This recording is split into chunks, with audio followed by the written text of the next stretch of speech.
the completion of the main tunnel that loops beneath the mountain. In this three-dimensional cutaway view, you can see the tunnel in relation to the surface as it slopes down, then turns south and up toward the exit. This tunnel serves as an underground testing facility, a 5-mile laboratory where scientists and engineers conduct studies on the rock beneath Yucca Mountain. The tunnel will also serve as the main access point to the planned repository. An artist's conception of the footprint or pattern of underground emplacement tunnels is shown on this graphic. As you'll see later, the location and spacing of this pattern will be important. Shielded transporters will move radioactive waste containers down the main tunnel to their emplacement tunnels.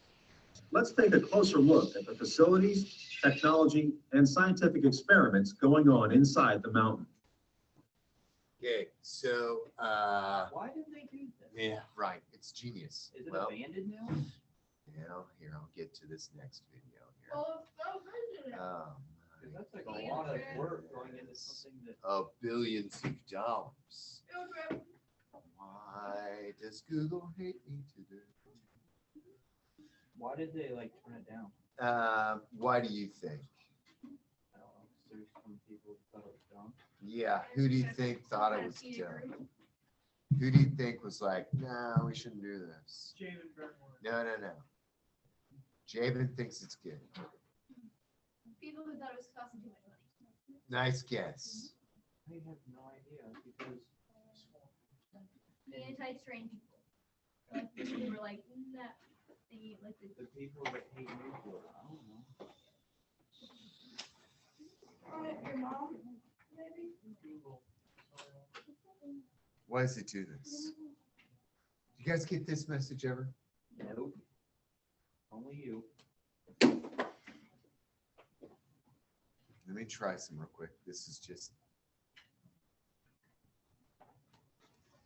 really frustrating. I honestly wish we could, this is why we can't have nice things, right? But we could have a filterless, open, this securely kills me, man. Not because I want to look up bad things. It's just so freaking slow. All right, so any other guesses why Yucca Mountain is just a hole in the ground right now and contains no nuclear waste? Space that they had for the waste. Nice guess. No, there's no waste in it. Well, I thought they said they were putting in containers, like There's no containers even in it. It's just a hole in the ground right now. oh, they didn't actually end up doing anything with it. No, they got shut down. Javen, imagine how much After weed getting you all that throw work. down there. What's that? Imagine how much weed you throw down Oh man, yeah, totally. Any other guesses? I mean, obviously it's some environmental group or something. Nope. The government. Yeah. Specifically, this dude named Harry Reid, who happens to be the representative in Nevada, and has Still is? who would have a lot of interests in Nevada. What's in Nevada? Gambling. Mormons. That's Utah. Gambling. What's that? Gambling. Yeah, Las Vegas, right? Huge. Remember Vegas? We're in the middle of nowhere, right? Okay, we are in what's that? Las Vegas, Nevada. It's a state. There's 50 states in the United States, 48 continental. Y'all with me on this?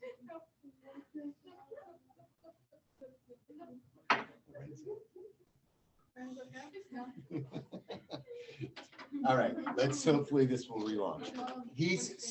People are like, we can't have nuclear waste here. Why? Because testicle. Because this guy said my balls hurt. Because Sorry, of the this is- nuclear waste. Yeah, because and then what's going to happen? People with getting cancer.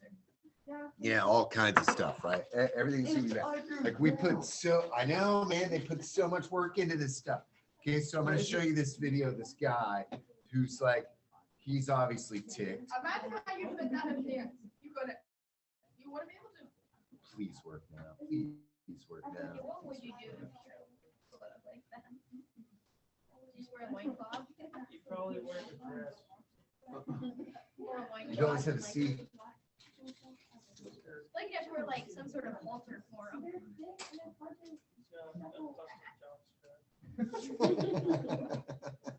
Oh, man. Like a 5-gallon bucket.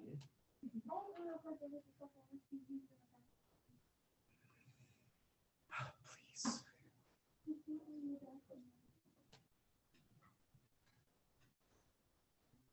Rentals, repairs, vacuums, and more. Quality vacuum.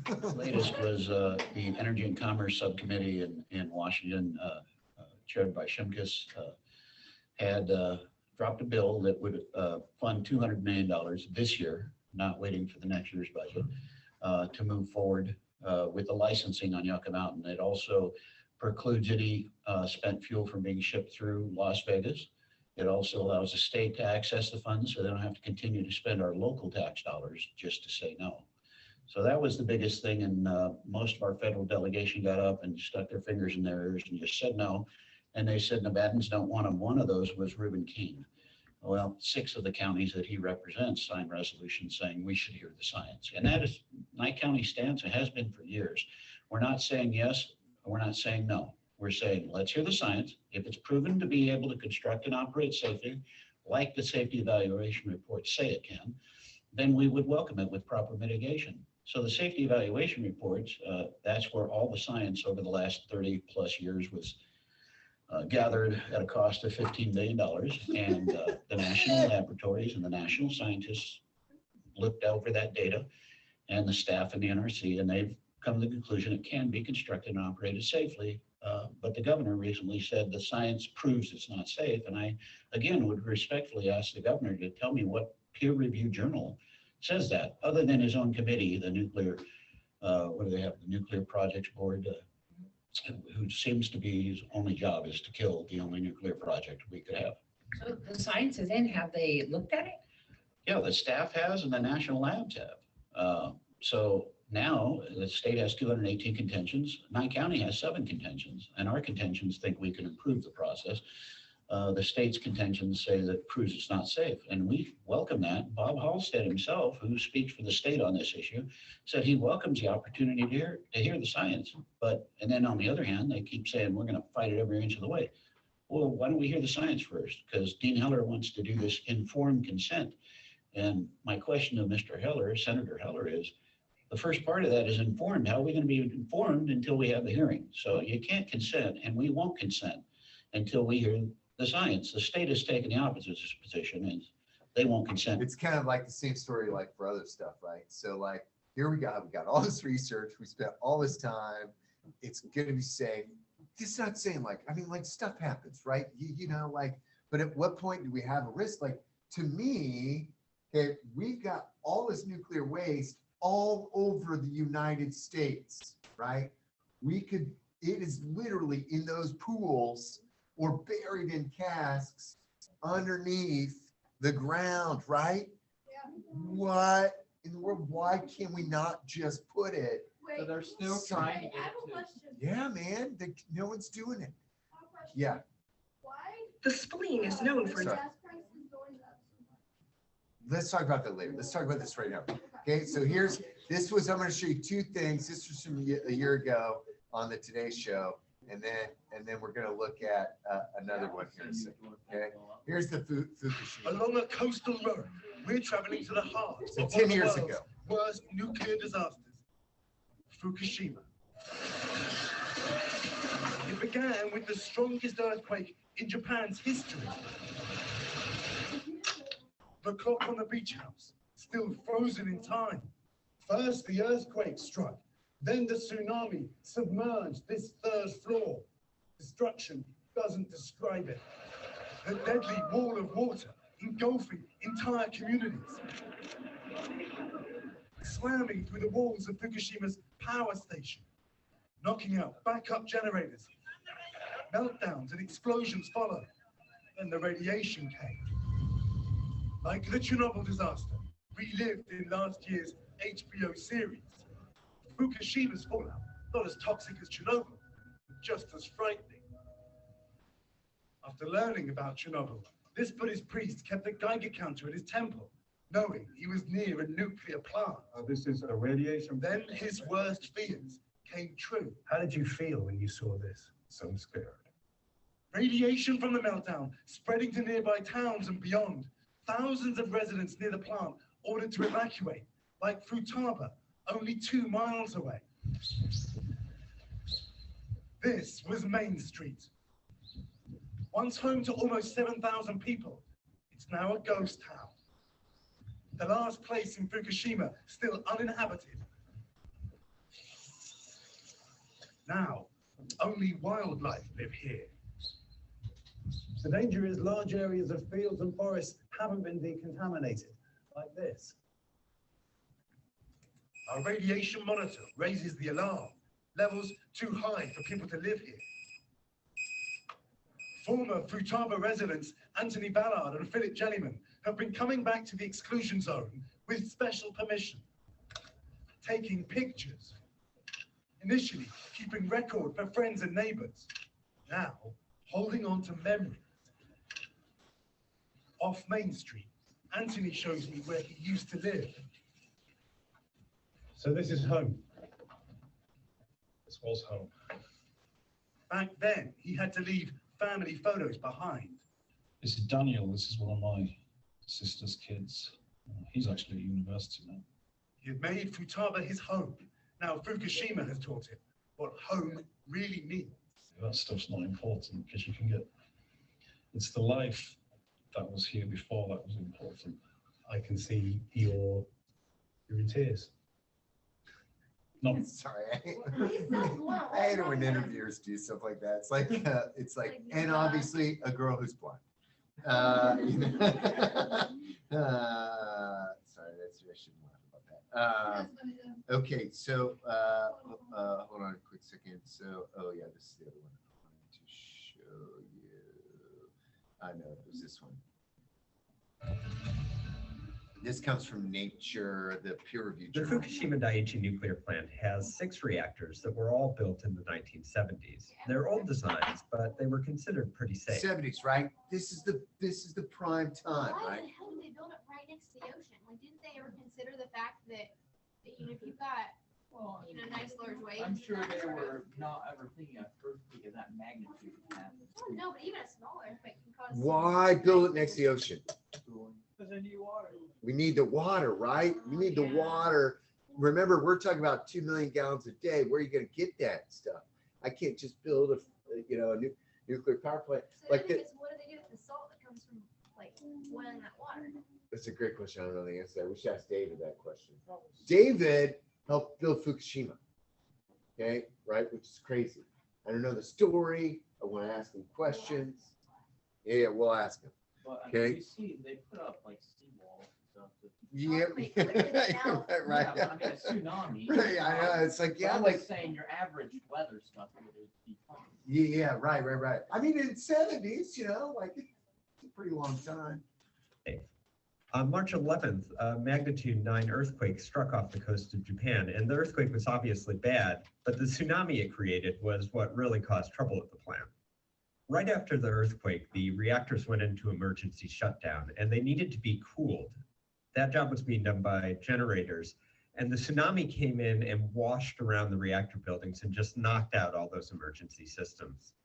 So without the cooling systems, the 3 reactors running at the time of the quake began to heat up. Plant workers scrambled to flood them with seawater, but it took too long, and it appears that the reactors partially melted down. Now that means that some of the fuel inside got out of its normal configuration and possibly settled at the bottom of the reactor. The process generates a lot of hydrogen gas, and that sparked a series of massive explosions at the plant over the next few days. Now, after the explosions, all that mattered was keeping these reactors very cool. Japan's military and civilian authorities did really the only thing they could at the time, which was spray water. Over the last month, the water spraying has gotten a little more systematic and damage assessments have begun. It hasn't been easy because the radiation levels are just too high for workers to go in and look at what's happened. So what they've had to resort to is unmanned helicopters that can sort of provide an aerial view of the damage to the buildings that house the reactors. Remote cranes have also given us a look at the tops of these buildings. But what reactor operators really need to do is take a look inside. And to do this, they've turned to robots used by the US military. The robots first entered units 1 and 3 in early April. What they found wasn't particularly encouraging. As we suspected, the radiation levels are still very high. So basically, these reactors are going to have to be cooled remotely, at least for the next 6 months or so. The cooling creates another problem because water that goes into the core comes out contaminated with radioactive material. It flows out through broken pipes and cracks, and it can eventually reach the ocean. The Tokyo Electric Power Company has spent a lot of time trying to seal the leaks one way or another. Some of their techniques have been pretty crude. I mean, they've just filled this pit with concrete. TEPCO is also planning on pumping the contaminated water into temporary storage tanks and at least trying to process some of it to clean it up. Over the next few months, the damaged reactors will also have to be covered to prevent radiation from spreading. TEPCO says it wants to build a temporary cover over the site. It could look like this one that's currently being built for Chernobyl in the Ukraine, although there it's taking well over a decade to install. Up until now, people on the site have just been focused on keeping these reactors under control. It's been a 24-hour job, and they haven't had much of an opportunity to get beyond that. But ultimately, they're going to have to figure out a way to get the fuel out and take the reactors apart. At the moment, nobody seems to have an answer for how to do this, but we're likely to see more ideas in the weeks and months. All right, that's obviously an old video, but super cool footage, and I love nature. All right, so where am I at here? Too many things. Oh, not balls. Oh, I know what I want to do. So that's that high level waste. That's that radioactivity. Okay, now look, this is something we could ask David, and maybe I don't know enough. David is Kayla's step granddaddy. And we're going to talk to him because he helped build Fukushima. But what we're looking at here is, this is what I want to ask him. Could this have been avoided even with a magnitude 9 earthquake? Okay, there's something about that video that made me think like it could. Yeah. No, I thought the same thing. Kill me. Well, wait. What were we gonna say? Yeah. Okay. Yeah. Way to protect the emergency system. Okay, so the backup generators failed. Okay. Okay, maybe put them up on higher. Sure. Okay, why do you think they didn't put them up higher? They didn't think about it. Okay, all right. And then also there was something else in that video that made me think like maybe this is just the way they did it when it was built, right? When was it built? 70s. Okay, I was born in 1972. I'm going to be 49 this year. Okay, how good was technology in 1972? Not great, right? A lot of these, now look, here's the weird thing about nuclear power. And here's something else I want to ask David. Most of these things, when they built them, they said they have a 30-year lifespan. Then they're supposed to be decommissioned, okay? Because they knew that technology, I mean, hell, look at those, like the coal power plant and those knobs, right? That look like not even like a 1980s video game. That looked like something from like a 1960s, like, yeah. Thomas, you're not finished. You didn't do the top. You gotta continue, you gotta color everything in the top. Okay, there's a bunch of stuff in the top that you missed. The top? Yeah. Okay. Just look again, man. Okay, so I don't know. Could they have avoided it? I want to ask him those things, but like I also want to, like, I'm freaked to talk to this guy. Is he nice? Make him mad. I don't want to make him mad. I want to be like, you did it. Like, okay. You built it. But also he's really smart. Like he was telling Lauren, like he was like, your teacher will know all these things. I was like, me not know, right? You know, like anyway. We'll talk to them about this sort of stuff. All right, let's watch. I'm sorry I'm hitting you with so many videos, but I got to show you this. So we're talking about the immune system and anatomy, and we did that Kyrgyzstan video. Here's the Kyrgyzstan video. Have you ever been in an argument about whether or not nuclear power is good or bad? You guys know these Kyrgyzstan videos? They're so good. about nuclear power? We found it frustrating and confusing. So let's try and get to grips with this topic.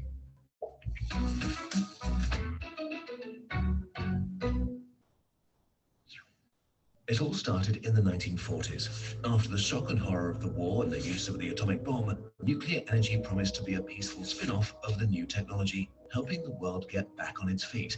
Everyone's imagination was running wild. Would electricity become free? Could nuclear power help settle the Antarctic? Would there be nuclear-powered cars, planes, or houses? It seemed that this was just a few years of hard work away. One thing was certain, the future was atomic. Just a few years later, there was a sort of atomic age hangover. As it turned out, nuclear power was very complicated and very expensive.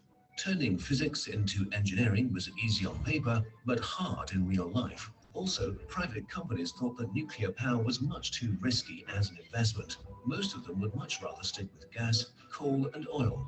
But there were many people who didn't just want to abandon the promise of the atomic age, an exciting new technology, the prospect of enormously cheap electricity, the prospect of being independent of oil and gas imports, and in some cases, a secret desire to possess atomic weapons provided a strong motivation to keep going.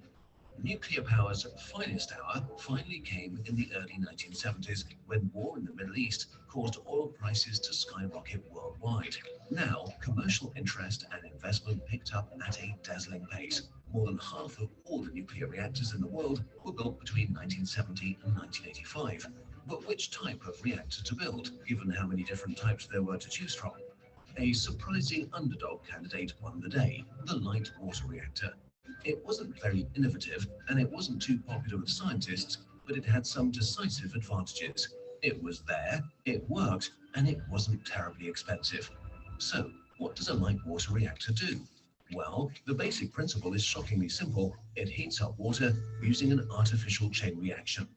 Nuclear fission releases several million times more energy than any chemical reaction could. Really heavy elements on the brink of stability, like uranium-235, get bombarded with neutrons. The neutron is absorbed, but the result is unstable. Most of the time, it immediately splits into fast-moving lighter elements, some additional free neutrons, and energy in the form of radiation. The radiation heats the surrounding water, while the neutrons repeat the process with other atoms, releasing more neutrons and radiation in a closely controlled chain reaction. Very different from the fast, destructive runaway reaction in an atomic bomb. In our light water reactor, a moderator is needed to control the neutron's energy. Simple, ordinary water does the job, which is very practical since water's used to drive the turbines anyway. The light water reactor became prevalent because it's simple and cheap. However, it's neither the safest, most efficient, nor technically elegant nuclear reactor. The renewed nuclear hype lasted barely a decade, though. In 1979, the 3 Mile Island nuclear plant in Pennsylvania barely escaped a catastrophe when its core melted. In 1986, the Chernobyl catastrophe directly threatened Central Europe with a radioactive cloud, and in 2011, the drawn-out Fukushima disaster sparked new discussions and concerns. While in the 1980s, 218 new nuclear power reactors went live, their number and nuclear's global share of electricity production has stagnated since the end of the 80s. So what's the situation today? Today, nuclear energy meets around 10% of the world's energy demand. There are about 439 nuclear reactors in 31 countries. About 70 new reactors are under construction in 2015, most of them in countries which are growing quickly. All in all, 116 new reactors are planned worldwide. Most nuclear reactors were built more than 25 years ago with pretty old technology. More than 80% are various types of light water reactor. Today, many countries are faced with a choice: the expensive replacement of the aging reactors possibly with more efficient but less tested models, or a move away from nuclear power towards newer or older technology with different cost and environmental impacts. So, should we use nuclear energy? The pro and contra arguments will be presented here next week. Subscribe, and then you won't miss it. All right, I love that history. It's so good. All right, so what do we do? Like, the main pro, of course, is what? What's the main pro? That it's clean. Clean how? Clean why? You're not putting emissions into, like. Yeah, what emissions? See, like carbon. Yeah, no carbon, right? No carbon dioxide. Okay, what's the main bad? The radioactivity. Yeah, the highly radioactive stuff. All right, now let me ask you this. More people die from coal-related deaths, or more people die from nuclear radiation? Yeah, like hands down. Coal, you can even. What's that? Oh yeah, there's a lot more of it. Absolutely. Yeah. But like, but nobody talks about like, oh God, like today, once again, like grandpa died, okay, because of this. Okay. Now, can we attribute it necessarily to this? It's not necessarily, can't just say like, okay, this coal fell on grandpa and killed him. Or grandpa was a coal miner and he died. Okay. No, he died.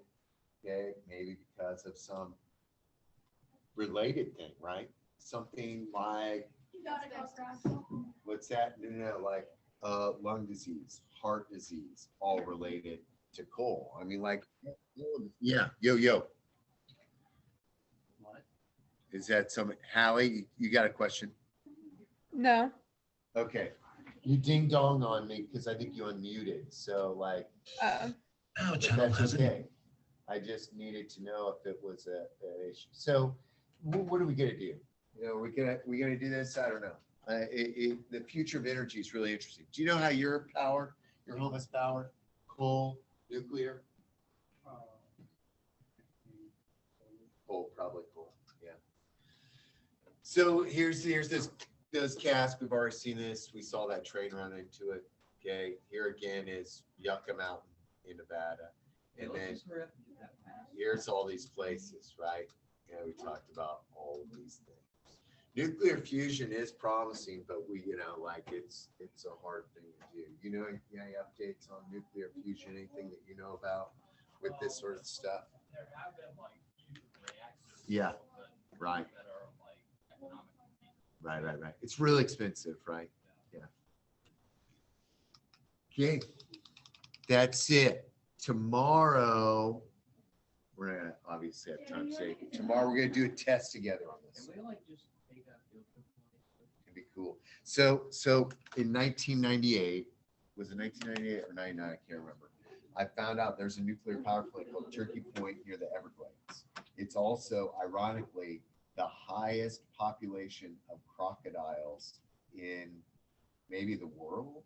At one time it was the world. They're like, why are these crocodiles at this nuclear power plant? They found that that warm water is like perfect, and they just got there and bred to the point where the nuclear power plant hired a guy to manage the crocodile population. Yeah. No. Like manage and make sure they're doing good. Like he doesn't shoot them. He like makes sure they're fed and all this stuff. So I found out about this and I got super stoked. So I called the nuclear power plant. They're like, yeah, bring your students. No, okay. So sorry, this would have been in like, it would have been the 2000. So I called them in 2000. It would have been the 2000, 2001. Okay. I'm going to ignore this. Okay. Right. So here's what happened. Okay. So I got really excited. I told all the kids, I'm like, hey, we're going to go visit this. And then they called me and they said, you can't go. Okay. Why can you not go? Because you have to, I don't know, for the safety precautions. No, something else. Liability. What's that? Nope. Crocodile. Nope. I was so pumped.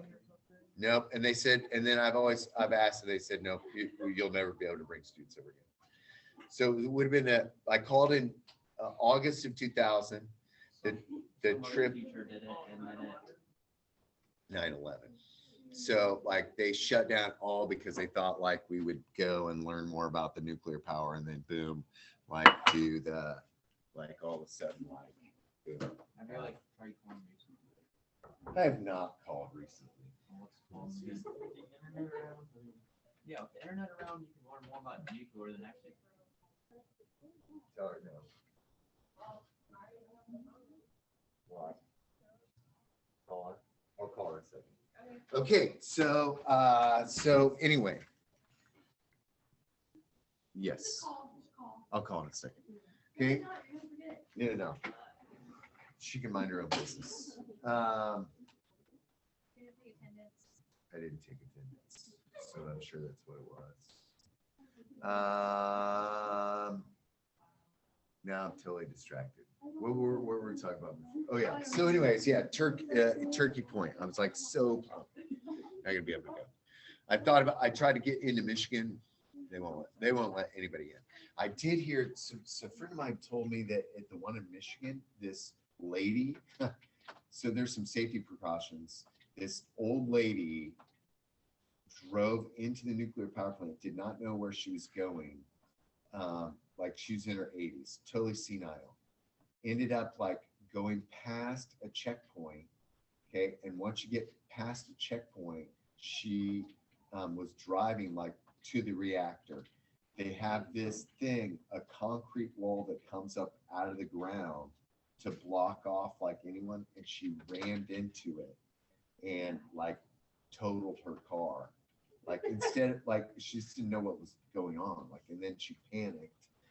But I thought that was really cool. Like a giant, like this, they said this concrete thing is like in the ground and it's like kind of came up and like once she got past a So certain. you can't tour it if they won't let anybody. I don't know if they've changed it these days, but like, Should try calling off. what's that? Try calling everything. Yeah, okay, I'll call her in a second. Let me call her. Hi, how are you? Yes, sorry. I did too, look. No, not at all. No, I marked him absent. Well, look now. Yeah. You must not hit refresh. No, I didn't. It was there this morning. You see it now? It must have been you had to hit refresh. Yeah, I would like to see you do it. I might like it. Bye. See y'all. Test tomorrow. We'll do it together. Bye.